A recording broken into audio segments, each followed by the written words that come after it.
Do you feel like you're always tired? If so, then you're not alone. Surveys have shown that around 15% of women and 10% of men regularly feel very tired or exhausted in the United States, and roughly 62% of adults worldwide feel that they don't sleep well when they go to bed. The issue isn't necessarily the amount of sleep we're getting, but rather the anxiety surrounding our sleep. This anxiety is often fueled by believing in sleep myths and can lead to a condition called sleep anxiety. This is when you feel fearful, worried, or concerned about your ability to sleep, which ironically can make it harder for you to fall asleep, creating a vicious cycle that can be detrimental to your overall health. In this video, we will debunk the top 5 sleep myths that affect our ability to sleep soundly and our productivity as well. Myth number 1. It doesn't matter when you sleep, as long as you sleep enough. One common misconception is that the timing of sleep doesn't matter as long as you get enough of it. But recent research has shown that the circadian rhythm plays a crucial role in regulating the body's functions. Circadian rhythm is essentially your body's internal clock that signals to your body what you need at a given time. This internal clock is influenced by a group of cells in our eyes that detect light, signaling to the brain what time it is and helping to maintain a consistent sleep schedule. Disruptions to the circadian rhythm, such as those caused by jet lag or night shifts, can lead to increased stress hormones, a higher risk of heart disease, more frequent illness, and cognitive problems. It's important to note that everyone has their own unique internal clock. Myth number 2. Everyone needs 8 hours of sleep. It's important to understand that everyone's sleep needs are different. There's no one-size-fits-all when it comes to the amount of sleep you should get. Studies show that healthy sleep can range from 6 to 11 hours. Yes, there is an average, but keep in mind that it should not be taken as the optimum value for all of us. So instead of getting caught up in the number of hours you're getting, try focusing on other factors that can improve your sleep quality. Ask yourself, did you wake up naturally or with an alarm? Did it take a while to get going in the morning, or did you need caffeine to wake up? The key is to find what works best for you and prioritize getting the quality of sleep that leaves you feeling refreshed and ready to take on the day.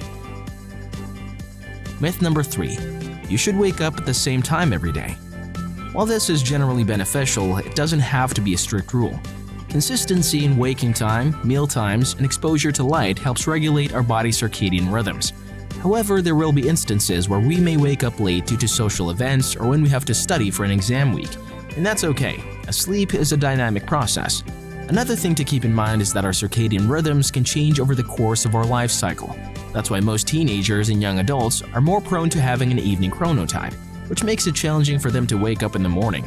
And as we grow older, we tend to develop a morning chronotype. By our late 50s or early 60s, we typically wake up and go to bed at a time similar to when we were 10. Myth number 4. Avoid blue light before you sleep. This is based on the belief that blue light affects the eyes and makes it harder to fall asleep. Some opticians even recommend blue light filters for glasses or devices to improve sleep quality. However, the Harvard group conducted a study where participants read on a Kindle at its brightest intensity for 4 hours before bed for 5 consecutive nights. And the result was a mere 10-minute delay in sleep onset, which is statistically significant but biologically meaningless. Therefore, it's safe to say that the idea that blue light significantly affects sleep is more of a myth than a fact. Myth number 5. Melatonin helps us sleep better. So you might have heard of melatonin. It's a supplement that a bunch of people take. It's really popular in the US apparently. A bunch of people take it to kind of combat jet lag, but also people have started taking melatonin just to help with their sleep if they have bad sleep. According to Professor Foster, a sleep expert who wrote the book Lifetime, the most up-to-date research suggests that melatonin doesn't make much of a difference in improving sleep, although it may help with jet lag. Assuming that you have made it this far into the video, it's likely that you are interested in improving your sleep quality. Hence, we would appreciate it if you could share your experience in the comments section below regarding any strategies that you have tried to enhance your sleep. Did they work or not? It would be fascinating to gather diverse tips from people on how they've tackled sleep issues. Let's collaborate and learn from each other to get better sleep. Thank you for watching. If you found this video informative and helpful, please consider giving it a thumbs up and subscribing to our channel. We'll be bringing you more content like this in the future.